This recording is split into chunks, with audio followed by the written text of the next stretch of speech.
Hola, hoy nos vamos a sumergir de lleno en la creación de un auténtico titán de la ciencia ficción de 1986, Aliens: El Regreso.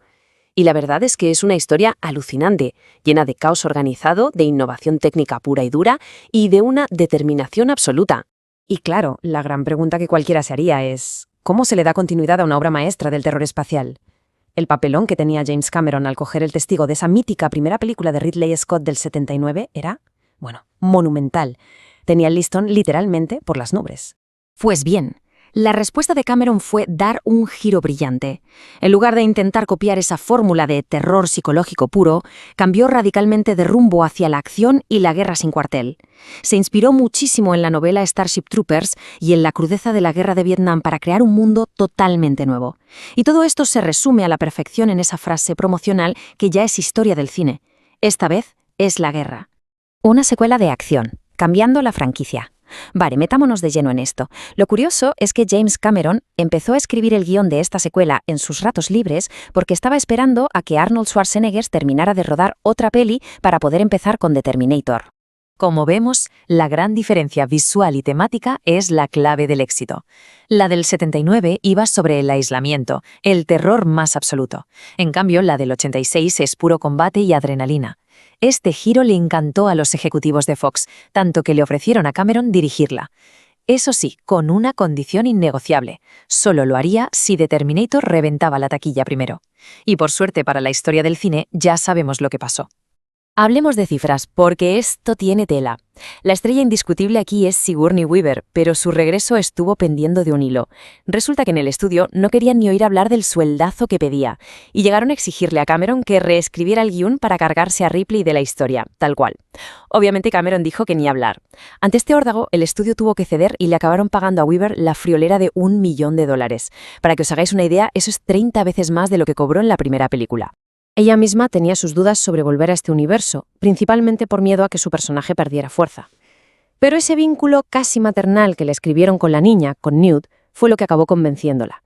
Lo que la dejó a cuadros, eso sí, fue la cantidad ingente de armas que tenía que manejar.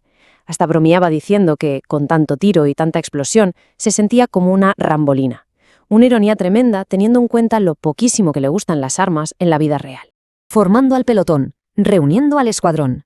Pasamos ahora a una fase de casting increíble, donde vamos a ver cómo los actores aportaron muchísima autenticidad y dureza real a sus personajes. Si le echamos un vistazo a este elenco, hay historias que son una pasada. A Carrie Henn la eligieron para hacer de Newt entre más de 500 niñas, y no había actuado en su vida. De hecho, nunca más volvió a ponerse delante de una cámara, y acabó siendo profesora. Luego está Jeanette Goldstein, interpretando a la durísima Vasquez. Era su primera película y se marcó las dominadas ella solita, sin asistencia ni trucos de cámara. Y no nos olvidemos del carismático sargento Apone, interpretado por Al Matthews, que aportó su experiencia militar real, había sido el primer marine afroamericano ascendido a sargento en la vida real durante la guerra de Vietnam. Pero ojo, que el rodaje fue de todo menos tranquilo. Fijaos en este caos de última hora. Al actor James Remar lo despidieron en la primera semana de rodaje. Años después nos enteramos de que fue por un arresto por posesión de drogas. Total, que llamaron a Michael Biehn un viernes por la noche para sustituirlo de urgencia y el lunes ya estaba rodando en Londres. De locos. Y un dato súper curioso, para ahorrar dinero y tiempo, la espalda de Remar todavía se ve en un plano general cuando el escuadrón entra al nido alienígena. Magia práctica y efectos prácticos. Lo verdaderamente fascinante de esta parte es ver cómo se las apañaron para exprimir al máximo un presupuesto de $18 millones usando puro ingenio técnico. Los trucos que se sacaron de la manga son brillantes. Por ejemplo, pusieron espejos para que pareciera que había el doble de cápsulas de hipersueño y así ahorrarse un dineral. Para la sangre blanca del androide Bishop usaron una extraña mezcla de yogur y leche en mal estado, que le dio bastante asco al pobre Lance Henriksen y acabó enfermo de verdad. Y como no encontraban los planos de la nave Narcissus, tuvieron que reconstruirla a ojo, rebobinando y pausando las escenas de la primera película una y otra vez. 6. Solo 6. A pesar de esa sensación agobiante de que hay un enjambre infinito de criaturas asaltando a los protagonistas, es increíble descubrir que en realidad solo fabricaron 6 trajes de Alien. Así de simple.